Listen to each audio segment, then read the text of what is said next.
Good morning to everybody. You are watching my YouTube channel Oxford Gallery. Myself Rian Kumar Arya. Once again I am present with a new video.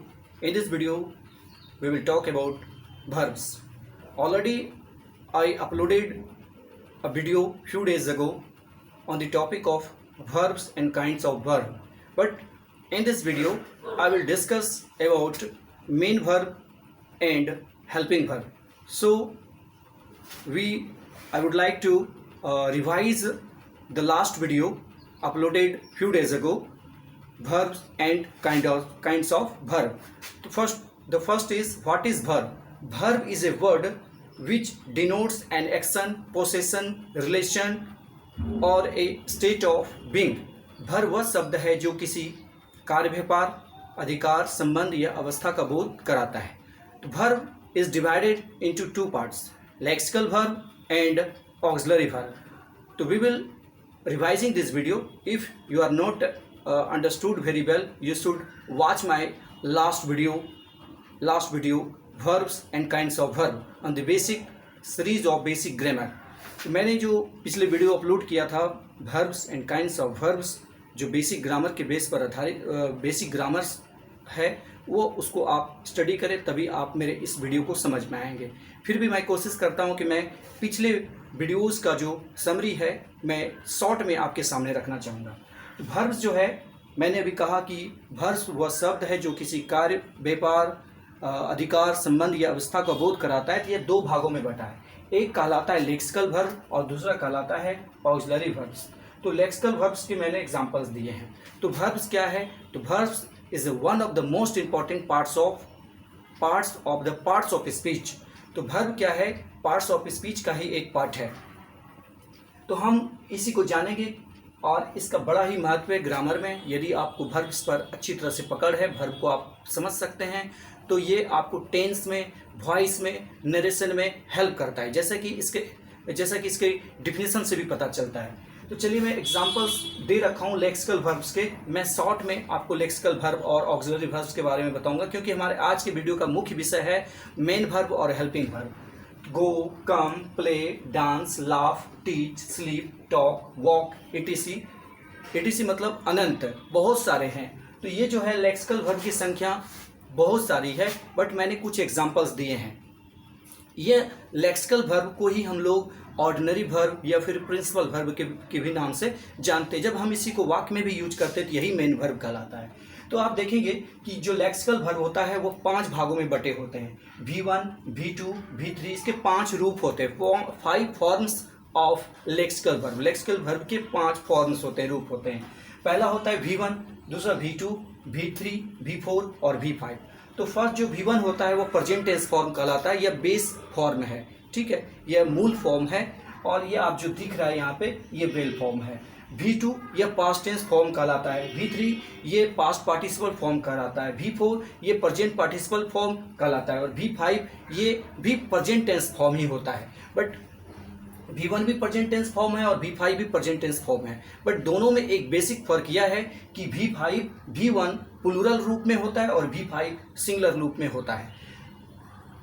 तो V1 plural और V5 singular, जबकि V2 singular और plural दोनों के रूप में प्रयुक्त होते हैं. V3 भी सिंगुलर और प्लूरल के रूप में, दोनों के रूप में प्रयुक्त होते हैं. V4 में भी जाएं तो सिंगुलर और प्लूरल के रूप, दोनों के रूप में प्रयुक्त होते हैं. V4 जो है उसको ING फॉर्म भी कहा जाता है और V5 को S या ES फॉर्म भी कहा जाता है. तो हम जब मूल फॉर्म जो बेस फॉर्म है हमारा V1, हम उसी में ING जोड़कर V4 बना लेते हैं और उसी में S या ES जोड़कर हम लोग V5 बना लेते हैं. तो ये जो है हमने लेक्सिकल वर्ब के बारे में बताया. अब मैं आपको लेक्सिकल वर्ब के बाद हम ऑक्सिलरी वर्ब्स को लेके आते हैं. तो ऑक्सिलरी वर्ब्स का डिफिनेशन जो है वह जो वर्ब किसी वाक्य में टेंस, वॉइस, मूड इत्यादि के निर्माण में मेन वर्ब की सहायता करता है, उसे ही हम लोग ऑक्सिलरी वर्ब्स कहते हैं. तो ऑक्सिलरी वर्ब्स के मैंने एग्जांपल्स बोर्ड पे लिखे हैं. मैं एक बार इसको आपको डिनोट करना चाहता हूँ. Is, am, are, was, were, has, have, had, be, been, being, do, does, did, can, could, may, might, shall, should, will, would, ought to, used to, need और एक छूटा हुआ है must. These are the examples of auxiliary verbs. तो ये जो है मैंने आपको रिवीजन दिया ताकि मैं जो नेक्स्ट पॉइंट है मेन वर्ब और हेल्पिंग वर्ब को उसको समझा सकूं। इसके लिए आपको इसको जानना जरूरी है। You are welcome on next frame. मैं आपको अब इस फ्रेम में लेके आया हूँ जहाँ पे मुझे आप मेन वर्ब और हेल्पिंग वर्ब की बात करनी है। तो चलिए मैं मेन वर्ब और हेल्पिंग वर्ब को आपको समझाने से पहले जो ऑलरेडी मैंने अभी लास्ट फ्रेम में आपको बता रहा था लेक्सिकल वर्ब और ऑक्सिलरी वर्ब, उसी के बेस पे आधारित है हमारा मेन वर्ब और हेल्पिंग वर्ब। तो चलिए देखिए मेन वर्ब और हेल्पिंग वर्ब क्या कहता है। According to the use of verb, तो वर्ब के प्रयोग के अनुसार according to the use of verbs these are divided into two parts, यानी कि वर्ब को प्रयोग के आधार पर दो भागों में बांटा गया है। एक को हम लोग मेन वर्ब कहते हैं और दूसरे को हेल्पिंग वर्ब कहते हैं। याद रखिए जो हमारा लास्ट फ्रेम में जिसमें मैं आपको लेक्सिकल वर्ब और मैं आपको ऑक्सिलरी वर्ब के बारे में बता रहा था, ये बिल्कुल ही डिफरेंट। उन्हीं दोनों वर्बों को हम वाक्य में प्रयोग के आधार पर दो भागों में बांटते हैं। एक कहलाता है मेन वर्ब और दूसरा कहलाता है हेल्पिंग वर्ब। तो चलिए मेन वर्ब और हेल्पिंग वर्ब किसे कहते हैं इसे जानते हैं। सबसे पहले मेन वर्ब को हमने जो पेन डाउन करके रखा है, हमने हेडिंग बना के रखा है मेन वर्ब। तो मेन वर्ब क्या है? The verbs used alone or together with helping verbs are called main verbs। तो जो वर्ब किसी वाक्य में अकेले या किसी सहायक क्रिया के साथ आती है, once again, जो वर्ब वाक्य में अकेले या किसी सहायक क्रिया के साथ आती है वह मेन वर्ब कहलाती है। once again I would like to repeat the definition of this main verb। definition of main verb: the verbs used alone or together with helping verbs are called main verb. जो verb वाक्य में अकेले या किसी helping verb के साथ आती है वह मेन वर्ब कहलाती है। तो अकेले या साथ में आना क्या है? जैसे यहाँ देखिए आई एम ए बॉय, तो एम यहाँ जो है आपको पता है, अभी थोड़ी देर पहले मैं बता रहा था कि एम ऑक्सिलरी वर्ब है, लेकिन आप यहाँ देखिए ये वाक्य में सिंगल वर्ब है जो यूज्ड किया हुआ है। तो जब यह अकेले हो तो यह मेन वर्ब ही कहलाती है। ठीक है, अगला सेंटेंस देखें, आई लव यू। लव शब्द यहाँ पर वाक्य में अकेले है और यह यहाँ पे मेन वर्ब की भूमिका है।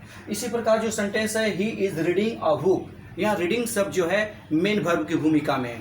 ठीक है, आई विल डू इट, यहाँ रीडिंग यहाँ पर इज जो हेल्पिंग वर्ब है, इज ऑक्सिलरी वर्ब है, उसके साथ आया है। और इस वाक्य में I will do it, will जो है यह भी एक ऑक्सिलरी वर्ब है, इसके साथ आया है। लेकिन डू यहाँ पे मेन वर्ब है और रीडिंग यहाँ पे मेन वर्ब है। यहाँ एम मेन वर्ब है और यहाँ लव मेन वर्ब है।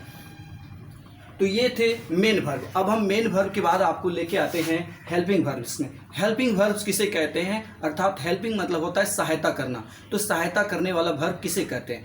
जबकि ये था मेन वर्ब यानी कि मुख्य क्रिया, और ये है हेल्पिंग यानी कि सहायता करने वाला वर्ब। तो ए helping verb is one which helps. A helping verb is one which helps. Help मतलब मदद करता है। द मेन वर्ब किसकी? मुख्य क्रिया की मदद करता है। To form a tense, voice, mood, etc।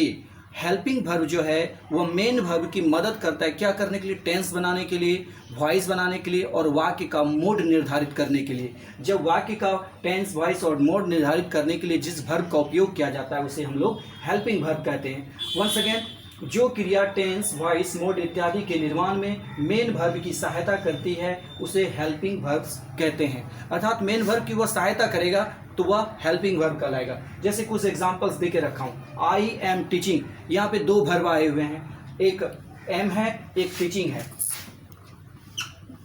M भी है वर्ब और टीचिंग भी है, बट एम जो है यहाँ पे यह हेल्पिंग वर्ब है क्योंकि यह टीचिंग की मदद कर रहा है और टीचिंग की सहायता से यह टेंस का निर्माण कर रही है। तो इसलिए इसको हम लोग एम को यहाँ पर हेल्पिंग वर्ब की श्रेणी में रखेंगे। एम हमारा यहाँ पे हेल्पिंग वर्ब है जबकि टीचिंग यहाँ पे मेन वर्ब की भूमिका में। अगला सेंटेंस कहता है यू हैज़ बीन टाउट, तुम पढ़ाए गए हो। यहाँ पर वॉइस का निर्माण, ये पेसिव वॉइस में है यह वाक्य। तो यहाँ पर तीन वर्ब आए हुए हैं, एक, दो और तीन। तो यह जो है सबसे लास्ट वाला जो वर्ब है यह मेन वर्ब है, जबकि ये दोनों वर्ब जो हैं इस वर्ब की सहायता कर रहा है और वॉइस के निर्माण में इसकी सहायता कर रहा है। तो यह वर्ब जो है यहाँ पे ये हेल्पिंग वर्ब है और ये भी हेल्पिंग वर्ब है, जबकि टाउट यहाँ पे मेन वर्ब की भूमिका है। तो मेन वर्ब की का हेल्प कर रहा है। कौन? हैज और बीन। किसके लिए? वॉइस के निर्माण के लिए ये इसकी मदद कर रहा है। नेक्स्ट है ही कैन सॉल्व दिस सम। यहाँ पे भी सॉल्व जो है वो मेन वर्ब है, जबकि कैन यहाँ पे हेल्पिंग वर्ब है। तो आपको पता है यहाँ पे मेन वर्ब की भूमिका में ये है, और कैन इस वाक्य को पूरा करने में, इस क्रिया को कंप्लीट करने में इसकी मदद कर रहा है। मोड को निर्माण करने में कैन मदद कर रहा है, इसलिए कैन यहाँ पे हेल्पिंग वर्ब है। तो अंडर जो भी आप देख रहे हैं वर्ड्स, जो वर्ड अंडर सर्किल में मैं गोल गोल घुमा रहा हूँ वो हेल्पिंग वर्ब है, ये हेल्पिंग वर्ब है। तो आप हेल्पिंग वर्ब को आप अच्छी तरह से समझ गए। जो वर्ब किसी वाक्य में टेंस, वॉइस, मोड इत्यादि के निर्माण में मेन वर्ब की सहायता करता है उसे हम लोग हेल्पिंग वर्ब कहते हैं। इसे और बेहतर तरीके इसके कॉन्सेप्ट को क्लियर करने के लिए दो और नोट मैंने लिखे हैं। यदि किसी वाक्य में एक ही वर्ब प्रयुक्त हुआ हो तो वह ही मेन वर्ब कहलाता है। अब इस वाक्य देखिए कि फिर से पढ़ता हूँ। यदि किसी वाक्य में एक ही वर्ब प्रयुक्त हुआ हो तो वह ही मेन वर्ब कहलाता है। कोई भी वर्ब, जितने भी वर्ब हैं, यदि वह चाहे वो ऑक्सिलरी हो या लेक्सिकल हो, यदि वह वाक्य में अकेला है तो वही मेन वर्ब है। जैसे मैं पिछले एग्जांपल्स पे आपको लेके आता हूँ। इस एग्जांपल्स को जैसे देखिए, आई एम ए बॉय। इस वाक्य में सिर्फ एक वर्ब है एम, और एम को आप जानते हैं कि यह एक ऑक्सिलरी वर्ब है। एम एक ऑक्सिलरी वर्ब है, लेकिन जब वह वाक्य में अकेले प्रयुक्त होता है तो यह मेन वर्ब कहलाता है, अर्थात यहाँ पे यह मेन वर्ब है। Once again I would like to repeat, यदि किसी वाक्य में एक ही वर्ब का प्रयोग हुआ हो तो वह वर्ब चाहे ऑक्सिलरी हो या लेक्सिकल हो, उससे कोई लेना देना, उसे हम मेन वर्ब कहते हैं। अगले सेंटेंस को देखिए, लव। यह एक लेक्सिकल वर्ब है, लेकिन जब वाक्य में कोई वर्ब अकेला आया हो यानी कि सिंगल हो तो वही वर्ब मेन वर्ब कहलाता है। इस एग्जांपल से और इस एग्जांपल से प्रूव्ड हो जा रहा है। ऊपर वाला ऑक्सिलरी वर्ब है, नीचे वाला लेक्सिकल वर्ब है, लेकिन दोनों ही वाक्य में अकेले हैं तो दोनों ही वर्ब मेन वर्ब हैं। अब हम तीसरे सेंटेंस को लेते हैं। तीसरे सेंटेंस को थोड़ा सा देखिए, he is reading a book. इस वाक्य में दो वर्ब आए हैं, एक रीडिंग है और एक इज है। और इधर भी कुछ वाक्य हैं जिसमें दो वर्ब आए हैं, एम और teaching, has been taught, can और सोल्व, यानी कि एक से ज़्यादा वर्ब हैं। अभी जो कुछ और एग्जांपल्स हैं इसको भी देखेंगे आप, इसमें भी ज़्यादा दो वर्ब्स हैं, एक विल है एक डू है। यहाँ भी दो वर्ब है, एक विल और दूसरा डू। तो चलिए मैं दूसरे नोट को आपको पढ़ के सुनाता हूँ, फिर आपको बताता हूँ क्या कहना चाहते हैं। यदि किसी वाक्य में दो या दो से अधिक वर्ब एक साथ प्रयुक्त हुए हों, अब क्या बोल रहा है, यदि किसी वाक्य में दो या दो से अधिक वर्ब्स एक बार प्रयुक्त हुए हों तो सबसे अंत में आने वाला वर्ब मेन वर्ब कहलाता है और अन्य हेल्पिंग वर्ब कहलाते हैं। तो देखिए किसी वाक्य में दो या दो से अधिक, तो यहाँ तो दो वर्ब हैं, एक इज है और एक रीडिंग है। इज जो है ऑक्सिलरी वर्ब है और रीडिंग यहाँ पे लेक्सिकल वर्ब है। लेकिन नियम नंबर 2 कहता है, यानी कि नोट नंबर 2 कहता है कि यदि किसी वाक्य में दो या दो से अधिक वर्ब प्रयुक्त हुए हों तो अंत वाला ये हुआ, ये मेन वर्ब कहलाएगा और ये हेल्पिंग वर्ब कहलाएगा। तो यहाँ पे ये मेन वर्ब है और यहाँ पे ये हेल्पिंग वर्ब है। इसी प्रकार इस एग्जांपल्स को भी देखते हैं।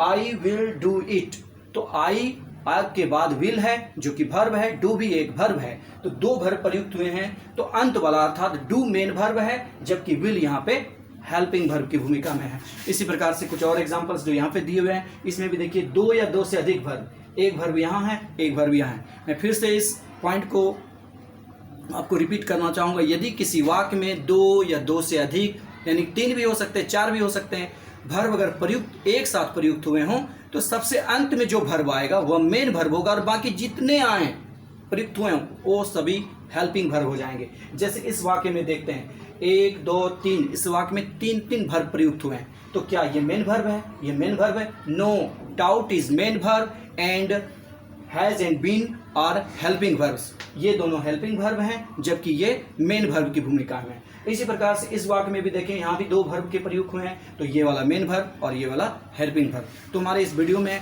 आज का थीम था मेन वर्ब किसे कहते हैं और हेल्पिंग वर्ब किसे कहते हैं। मैं फिर से थ्रू रिवीजन करना चाहूँगा। जब किसी वाक्य में कोई वर्ब जब किसी वाक्य में एक ही वर्ब आया हो तो वही मेन वर्ब कहलाता है, और जब किसी वाक्य में दो या दो से अधिक वर्ब के प्रयोग हुए हों तो सबसे अंत में आने वाला वर्ब को मेन वर्ब कहते हैं। और अकॉर्डिंग टू यूज के अनुसार जो हम पढ़े थे लेक्सिकल वर्ब और ऑक्सिलरी वर्ब, उसको प्रयोग के अनुसार से दो भागों में बांटा गया है। तो प्रयोग के अनुसार से मेन वर्ब्स और हेल्पिंग वर्ब्स कहलाते हैं। तो मेन वर्ब्स कब कहलाते हैं? जब किसी वाक्य में कोई वर्ब अकेले या किसी हेल्पिंग वर्ब के साथ आती हो। जब कोई वाक्य में जब कोई वर्ब अकेले या किसी हेल्पिंग वर्ब के साथ आती हो तो वह वर्ब मेन वर्ब कहलाती है। दूसरा है यदि किसी वाक्य में ठीक है जो क्रिया यदि किसी वाक्य में टेंस, वॉइस, मोड इत्यादि के निर्माण में यदि यह ऑक्सिलरी वर्ब मेन वर्ब की सहायता करता हो तो वह हेल्पिंग वर्ब कहलाती है। या दूसरे शब्दों में आप कह सकते हैं जो क्रिया टेंस, वॉइस, मोड इत्यादि के निर्माण में मेन वर्ब की सहायता करती है उसे हेल्पिंग वर्ब करते हैं। उम्मीद है कि आपको ये वीडियो जरूर पसंद आएगा। मैंने कोशिश की कि आपको 1 to 1 जितने भी पॉइंट्स मैंने पेन डाउन करके रखा था बोर्ड पे उसे समझाने की कोशिश करूं।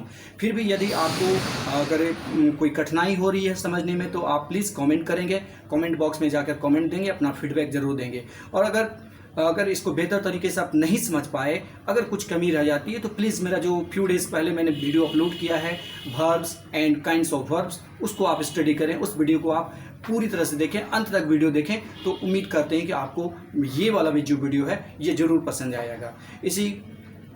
इस शब्दों के साथ मैं इस वीडियो में आपसे विदा लेता हूं। मेरे साथ जुड़े रहने के लिए, मेरे ऑक्सफोर्ड गैलरी के साथ वीडियो के साथ जुड़े रहने के लिए thanks to everybody, thanks to all the students who is helping me, who is supporting me for my YouTube channels.